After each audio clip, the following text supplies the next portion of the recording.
Three main sources of energy exist on Earth: solar, geophysical, and nuclear. In a sense, nuclear is the most basic, for fusion processes, operates the sun, and fission heats the Earth's interior. Nuclear and geophysical working together define the heating of the Earth's interior, which pushes the continents apart in continental drift and causes hot spots where there are volcanoes and earthquakes. Africa fits nicely against South America, as was obvious to me looking at a world map in the 7th grade, and indeed it was once lodged there.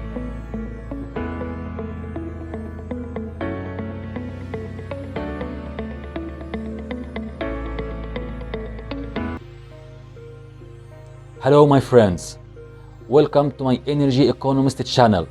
We are going to start today by knowing the main sources of energy on Earth.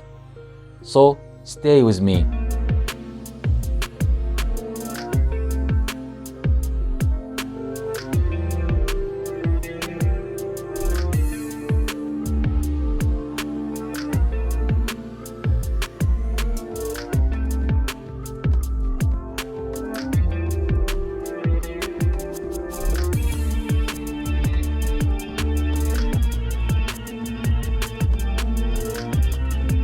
Huge sources of radioactively formed heat cause upward movements of the Earth's magma, often in the middle of the oceans, and push the adjacent lithosphere away from the heat source. Iceland, with its many volcanoes, is the northern limit of the mid-Atlantic rift. The movements of the plates cause different pieces of the Earth to move and often smash into each other, generating earthquakes and volcanoes along the way.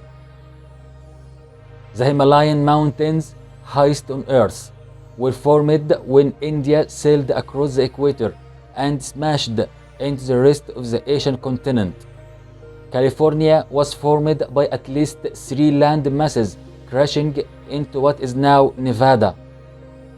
If the plate moves downward back into the Earth, it creates a subduction zone, and this is often associated with volcanoes and earthquakes. The Pacific Ocean is surrounded by a ring of fire due to these collisions and subductions, which includes the frequent earthquakes and volcanoes, alive or dormant, that are found along the west coasts of the southern Andes Mountains and the United States, including Alaska, much of Japan, New Guinea, and New Zealand. All of this was started by hotspots in the middle of the Pacific Ocean, fueled initially by radioactive activity deep in the Earth. The other main source of energy is another type of geophysical, which includes the inertia remaining from the formation of the solar system, but also the tides generated from this movement, seen mostly in ocean tides, but also in slight deformations of the Earth's crust, such as the bulge at the equator. The most obvious inertial components includes the daily rotation of the Earth about its own axis and the annual revolving of the Earth about the Sun. We get seasons because the Earth's axis is tilted at 23.5 degrees relative to the plane of its revolution about the Sun. So, in summer, in the respective hemispheres, the poles are pointed much more directly at the Sun, and hence each square meter gets a large photon flux or input of energy, because the Earth is slowing down due to tidal friction at milliseconds per century. So don't worry. Like a slowing top, it's a wobbling slightly. The Sun is the source of energy for most of what we see from day to day on Earth. It warms the atmosphere, operates the hydrological cycle, and allows and feeds life. Eventually, essentially, all of this high-quality input of photons is transferred at each work step and each transformation to low-grade heat in accordance to the second law of thermodynamics, The heat is then re-radiated back to space as low-grade heat, maintaining the Earth at a relatively constant temperature. When the sun's energy strikes the Earth's surface, that portion that is not reflected does many types of work on the Earth's surface. We can feel the effects in the heating of dark surfaces, but the largest amount of work that sunlight does on Earth is to evaporate water. This is because it takes a great deal of energy to transform water from a liquid to a gaseous phase. Wind and more generally, weather is caused by the uneven heating of the Earth's surface by the sun. Energy sources vary in the level and timing of possible flow. Even so, the amount in various reservoirs may be exactly the same. Our society relies upon the flow of energy that can be provided in a given year, not the overall amount in the ground. Unfortunately for us, the easy fossil fuel deposits that we drilled first are also the ones that provided the biggest flow. The Ghawar field in Saudi Arabia, the monster of all oil deposits, discovered in 1948 and starting production in 1951. Ghawar has been providing 5 million barrels per day, year after year ever since. No other oil field comes close.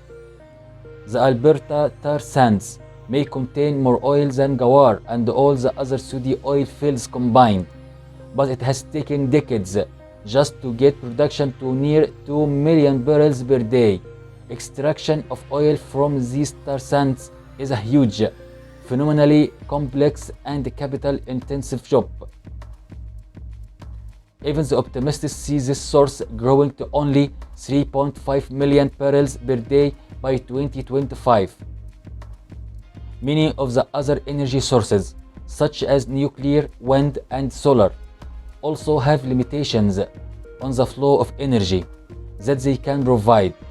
During the construction phase, no energy is provided, but a lot of energy is used and a lot of money invested. When the system goes online, the energy flow is like an annuity through regular installments. If a resource becomes too expensive, the market responds in two ways. Consumers tend to shift to alternative resources, and producers seek additional supplies through enhanced exploration activities and innovative production methods, thus enabling production from previously inaccessible deposits.